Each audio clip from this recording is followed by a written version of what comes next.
അങ്ങനെ മാർവലിന്റെ fantastic four the first steps release ചെയ്തിട്ടുണ്ട്. ഞാൻ ഈ ഒരു സിനിമ എന്ന് പറയുന്നത് നല്ല രീതിയിലുള്ള ഒരു പ്രതീക്ഷയോട് കൂടിയിട്ടാണ് ഈ സിനിമ കാണാൻ പോയത്.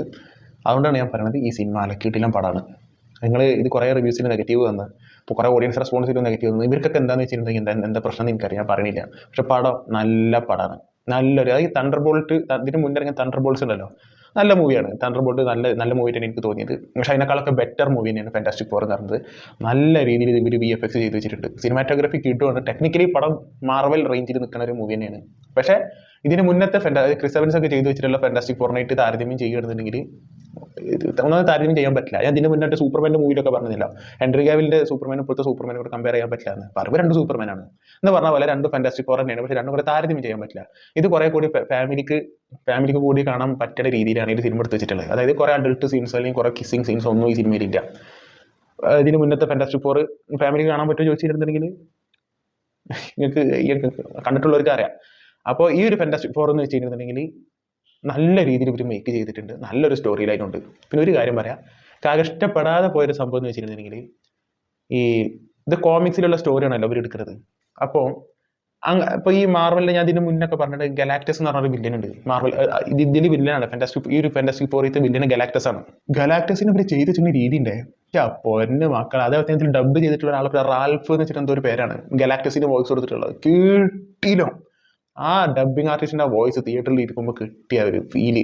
അതേപോലെ തന്നെ ഗലാക്ടസ് എന്ന് പറഞ്ഞ ക്യാരക്ടറിന് കൊടുത്തിട്ട് ഓറ കിടിലനായിരുന്നു. പക്ഷെ ഞാൻ പറയാം, ഈ കോമിക്സിൽ വെച്ചിട്ടുണ്ടെങ്കിൽ എൻ്റെ ഒരു അഭിപ്രായത്തിൽ ദി മോസ്റ്റ് പവർഫുൾ വില്ലൻ എന്ന് പറഞ്ഞാൽ ഗലാക്ടസ് ആണ്. അപ്പോൾ ഈ ഗലാക്ടസിനെ ഇതിലൊന്നും അല്ലാതെ ആക്കിയ ഒരു ഫീല് എനിക്ക് വന്നത്. അതായത് ടുവേർഡ്സ് ദി എൻഡ് ഗലാക്ടസ് ഒന്നുമല്ല, അതൊരു പേടിപ്പെടുത്തുന്ന രീതിയിൽ തന്നെയല്ല ഗലാക്ടസിനെ കൊണ്ടുവന്ന് വെച്ചിട്ടുള്ളത്. പക്ഷെ അവസാനം കൊണ്ടുപോയിട്ട് കലം ഉടക്കുക എന്ന് പറഞ്ഞ രീതിയിൽ ആയി പോയോ എന്നുള്ളൊരു ഫീലുണ്ട്.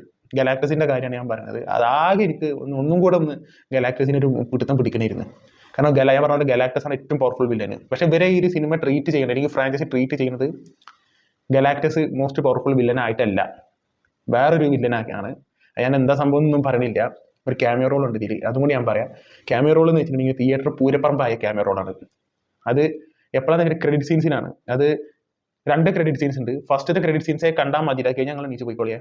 കാരണം ഒരു 2 വർഷത്തിൽ ടൈറ്റിൽ എഴുതി അടിക്കുന്നുണ്ട്. ഒന്ന് ഫസ്റ്റ് ടൈറ്റിൽ എഴുതി അടിക്കുന്നുണ്ട് ഫാന്റാസ്റ്റിക് ഫോർ എന്ന് പറഞ്ഞിട്ട്. പിന്നെ അത് കഴിഞ്ഞിട്ട് സിനിമ ഈ ഒരു സ്റ്റോറിയൊക്കെ കഴിഞ്ഞിട്ട് പിന്നെ ഒരു ഇത് എഴുതി കാണിക്കുന്നുണ്ട്, ഫാന്റാസ്റ്റിക് ഫോർ ഒന്നും കൂടെ എഴുതി കാണിക്കുന്നുണ്ട്. അവിടെ കുറച്ച് സാധനങ്ങൾ ഇങ്ങനെ കാണിച്ച് കഴിഞ്ഞിട്ട് പിന്നെ ഒരു ക്രെഡിറ്റ് സീൻസ് ഉണ്ട്. ആ ക്രെഡിറ്റ് സീനിൽ ക്യാമിയോ റോളും ഉണ്ട്. എൻ്റെ മോനെ, അതൊക്കെയാണ് ക്യാമിയോ റോള്. പിന്നെ അത് കഴിഞ്ഞിട്ടൊരു ക്രെഡിറ്റ് സീൻ ഉണ്ട്, ഒന്നും കാണണ്ട. ആ അവസാനത്തെ ക്രെഡിറ്റ് സീൻ കാർട്ടൂൺ പോലെ എന്തോ സാധനം ഇങ്ങനെ ഫാന്റാസ്റ്റിക് ഫോർത്തെ 4 ആൾക്കാർ അങ്ങോട്ടും ഇങ്ങോട്ടും ഇങ്ങനെ പറയുന്നതും ഇങ്ങനെ എറിയുന്നതും ഇതൊക്കെ തന്നെ ഉള്ളൂ, ഒരു കാര്യമില്ല. പക്ഷേ ഈ ഒരു ക്രെഡിറ്റ് സീന് നിങ്ങൾ കണ്ടിരിക്കണേ, അത് മിസ്സാക്കരുത്. ഈ സിനിമ ഫാന്റാസ്റ്റിക് ഫോറിന് എഴുതി കാണിക്കുമ്പോൾ തിയേറ്ററിൽ നിന്ന് കിടന്ന് ഓടണ്ട, അതാണ് ഞാൻ പറഞ്ഞത്. പിന്നെ അതേപോലെ തന്നെ ഇതിൽ വന്നിട്ടുള്ള പുതിയ ആക്ടേഴ്സ് ആണല്ലോ, പുതിയ നടിയും കിട്ടില്ല പെർഫോമൻസ്, ഒരു രക്ഷ ഉണ്ടായിരുന്നില്ല. അത് 4 ഒന്ന് പിന്നെ ഈ കല്ല് പോലത്തെ ഒരു സാധനമാണ്, ബാക്കി 3 ആൾക്കാർ പെർഫോമൻസ് കിട്ടുമായിരുന്നു. ഞാൻ പക്ഷേ ഈ ഗലാക്ടസിനെ ഒന്നും കൂടി ഒന്ന് പെരുപ്പിക്കണമായിരുന്നു. ഇവരെന്താണ് ഭാവിയിൽ ഇത് അടുത്ത അവഞ്ചേഴ്സിൽ ഗലാക്ടസ് വരുമോ ഇല്ലയെന്ന് നമുക്കറിയില്ല. ഞാൻ ഇപ്പോഴത്തെ ഒരു ഇത് വെച്ചിട്ടാണ് പറഞ്ഞത്. ആകെ ഒരു പോരായ്മ എന്ന് പറഞ്ഞത് എനിക്ക് പേഴ്സണലി തോന്നിയത് അതാണ്. ഗലാക്ടസ് ഈ കോമിക്സ് വായിച്ചവർക്ക് അറിയാം, കോമിക്സ് വായിക്കാത്ത ഒരാൾക്ക് അല്ലെങ്കിൽ ഗലാക്ടസ് എന്താണെന്ന് അറിയാത്ത ഒരാൾക്ക് കുഴപ്പമില്ല, ഇത് അതും ഫീൽ ചെയ്യൂല. പക്ഷെ എനിക്ക് ആ ഗലാക്ടസിന് ഒരു വരവുണ്ട്, ഒരു സാധനം ഉണ്ട്. നിങ്ങളെ സിനിമ കാണുമ്പോൾ മനസ്സിലാവും. ഏതാ ഈ ഫാന്റാസ്റ്റിക് ഫോർത്തെ ആൾക്കാർ ഗലാക്ടസിനെ കാണാൻ പോകും.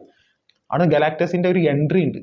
എൻട്രി മമ്മൂട്ടി വരുന്ന പോലത്തെ എൻട്രി അല്ല, പക്ഷെ ഗലാക്ടസിന്റെ ഒരു കണ്ണിന്റെ ഒരു ഷേപ്പ് ഉണ്ട്, ഒരു ലൈറ്റ് എത്തണ പോലെ. അങ്ങനെ കത്തുമ്പോൾ നമുക്ക് കിട്ടുന്ന ഫീല് സെയിം അപ്പിയറൻസ്. കോമിക്സിൽ എന്താണോ ഗലാക്ടസിന് കൊടുത്തിട്ടുള്ള കിട്ടുന്ന സാധനം ഒരു കുറച്ച് സമയം കൊണ്ട് കാണിച്ചു തന്നെ, ആ ഒരു എന്താണ് ഗലാക്ടസ് എന്ന് കാണിച്ചു തന്നെ. പക്ഷെ അവസാനം എന്താ പവറൊക്കെ ചോർന്നു പോയി എന്നുള്ളൊരു ഫീല് എനിക്ക് വന്നു. കാരണം ഗലാക്ടസ് അന്ത ലെവൽ സാധനമാണ്. ഗലാക്ടസ് ആണ് ഏറ്റവും പവർഫുൾ, ഗലാക്ടസിനെ പൊട്ടിക്കാൻ ആരുമില്ല. അപ്പൊ അങ്ങനെ നിൽക്കുന്ന ടൈമിൽ ഞാൻ അവഞ്ചേഴ്സിന് ഗലാക്ടസ് തിരിച്ചു വരികയാണെന്നുണ്ടെങ്കിൽ ഓക്കെ, ഇത് വരി കാണിച്ചതിന് ഒരു മറുപടിയായി. പക്ഷെ ഇതാണ് പ്രശ്നം. അത് എന്താണ് ഗലാക്ടസിന് ഇതിലെന്താ സംഭവിക്കുന്നത് കണ്ടാൽ ഞങ്ങൾക്ക് മനസ്സിലാവും. ഞാൻ ഇതൊക്കെ പറയുമ്പോൾ പറഞ്ഞില്ലേ, കലം ലാസ്റ്റ് വെച്ച് തുടക്കുക എന്നുള്ള രീതിയിലായി പോയി. ആകെ ഒരു ഫീൽ അതാണ്. ബാക്കി ഒക്കെ ഈ സിനിമ ഓക്കെയാണ്. നിങ്ങൾ ആര് ഈ പടം പോരാന്ന് പറഞ്ഞ് കേട്ടിട്ട് നിങ്ങൾ ഈ ഒരു മൂവി കാണാതിരിക്കേണ്ട നല്ലൊരു മൂവിയാണ് ഫാന്റാസ്റ്റിക് ഫോർ ഫസ്റ്റ് സ്റ്റെപ്സ് എന്ന് പറയുന്നത്.